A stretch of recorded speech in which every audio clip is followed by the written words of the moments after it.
Good morning, children. Today I am going to read this chapter called ಬೇರುಂಡ ಪಕ್ಷಿ.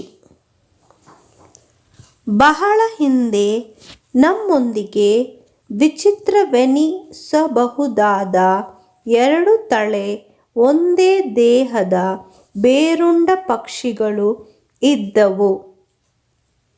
That means long time ago there was this very strange looking bird with two heads and one body.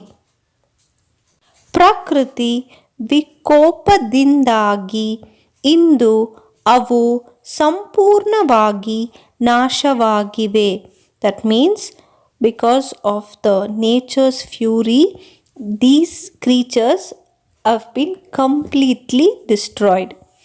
ಆದರೆ ಅಂತಿಮವಾಗಿ ಉಳಿದಿದ್ದ ಒಂದೇ ಒಂದು ಬೇರುಂಡ ಪಕ್ಷಿ ಹೇಗೆ ತನ್ನ ಅಂತ್ಯವನ್ನು ಕಂಡಿತು ಎಂಬುದನ್ನು ತಿಳಿಯೋಣ. So here let's see, there was only one strange looking bird like this which was left, and let's see how that met its end. ಒಂದು ದಿನ ಬೇರುಂಡ ಪಕ್ಷಿ ತುಂಬ ಹಸಿದಿತ್ತು. One day this creature was feeling very hungry.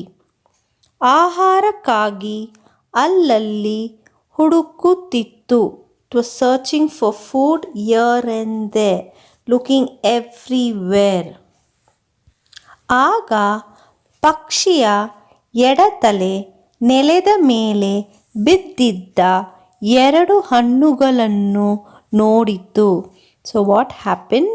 The head on the left side, it was looking on the ground and it saw two fruits fallen down. ತಕ್ಷಣವೇ ಅಲ್ಲಿಗೆ ಹೋಗಿ ಹಣ್ಣೊಂದನ್ನು ತುಂಡು ಮಾಡಿ ತಿಂದು ರಸ ಕುಡಿದು ಆಹಾ ಎಷ್ಟೊಂದು ರುಚಿಯಾಗಿದೆ ಎಂದಿತ್ತು.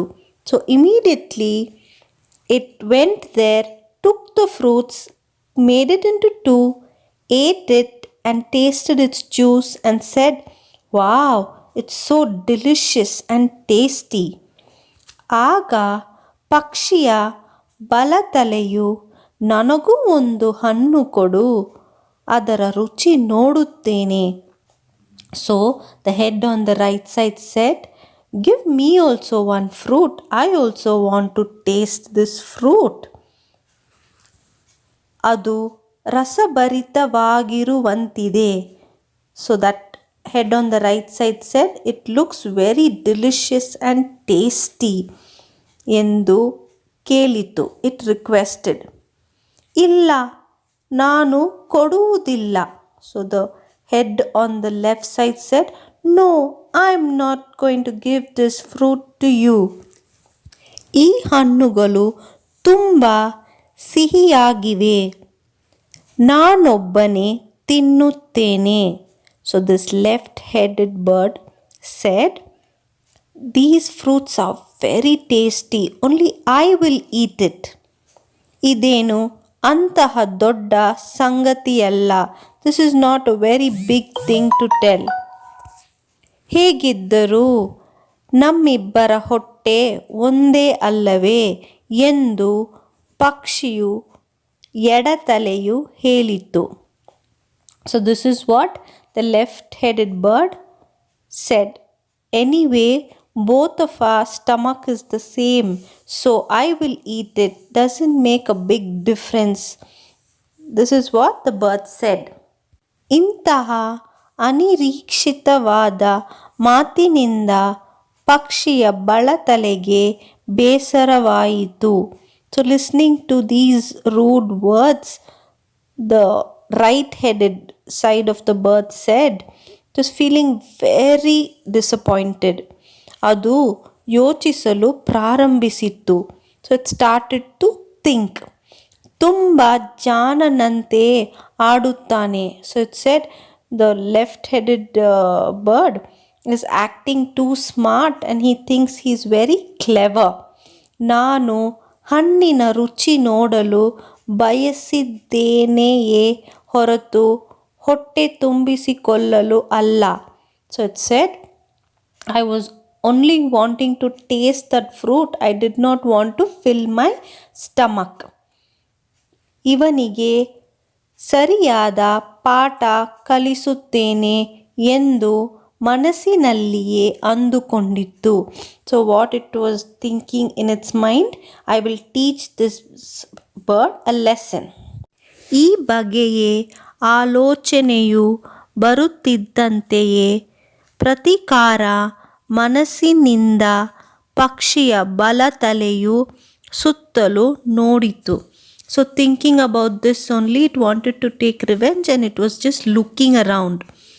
ಹತ್ತಿರದ ಪೊದೆಯೊಂದರ ಬಳಿಯಿದ್ದ ವಿಷದ ಹಣ್ಣುಗಳನ್ನು ಕಂಡು ಅಲ್ಲಿಗೆ ಎಳೆದೊಯ್ದು ಹಣ್ಣನ್ನು ಕೊಕ್ಕಿನಿಂದ ಕುಕ್ಕಿ ಅದು ಕಹಿಯಾಗಿದ್ದರೂ ನುಂಗಿತು. That means it went to the nearby plant. It was a poisonous plant with fruits.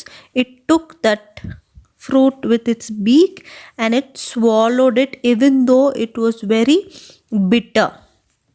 And it said, ನಮ್ಮಿಬ್ಬರ ಹೊಟ್ಟೆ ಒಂದೇ, ಅದರಿಂದ ನಾನು ಈ ವಿಷದ ಹಣ್ಣನ್ನು ತಿಂದಿದ್ದೇನೆ. ಈಗ ನೀನು ಇದರ ಪರಿಣಾಮವು ಎದುರಿಸುತ್ತೀಯಾ ಎಂದಿತು. So this bird says, both of our stomach is the same only, no? So now when I've eaten this poisonous fruit, it will go to the stomach and you will die because of this consequence. ಆದರೆ ಈ ಮೂರ್ಖ ತಲೆಗೆ ತಾನು ಕೂಡ ಈ ವಿಧಿಯಾಟದಲ್ಲಿ ಭಾಗಿಯಾಗಿರುವುದೆನ್ನೆಂಬುದು ತಿಳಿಯಲಿಲ್ಲ. But this foolish bird did not know that even he himself or it will die because it has eaten this poisonous fruit. ವಿಷದ ಹಣ್ಣು ಹೊಟ್ಟೆ ಸೇರಿ ಪಕ್ಷಿಯ ದೇಹವನ್ನೆಲ್ಲ ವ್ಯಾಪಿಸಿತು. So the poison entered the bird's stomach. ಸಂಕಟ ಪಡುತ್ತಾ ಬೇರುಂಡ ಪಕ್ಷಿ ಸಾವನ್ನಪ್ಪಿತು. That means struggling, it ended its life. ಪಕ್ಷಿಯ ಎರಡು ತಲೆಗಳಲ್ಲಿ ಸಾಮರಸ್ಯವಿಲ್ಲದೆ ಸ್ವಾರ್ಥ ಅಸೂಯೆಯ ಪರಿಣಾಮವಾಗಿ ಅಂತಿಮವಾಗಿ ಉಳಿದಿದ್ದ ಒಂದೇ ಒಂದು ಬೇರುಂಡ ಪಕ್ಷಿಯು ತನ್ನ ಅಂತ್ಯವನ್ನು ಕಂಡಿತು. So very disappointingly, this only one living creature also came to the end of its life. I hope you understood the moral of the story, children. It's like selfishness kills everyone. So thank you for watching. Bye for now, and please don't forget to like and subscribe.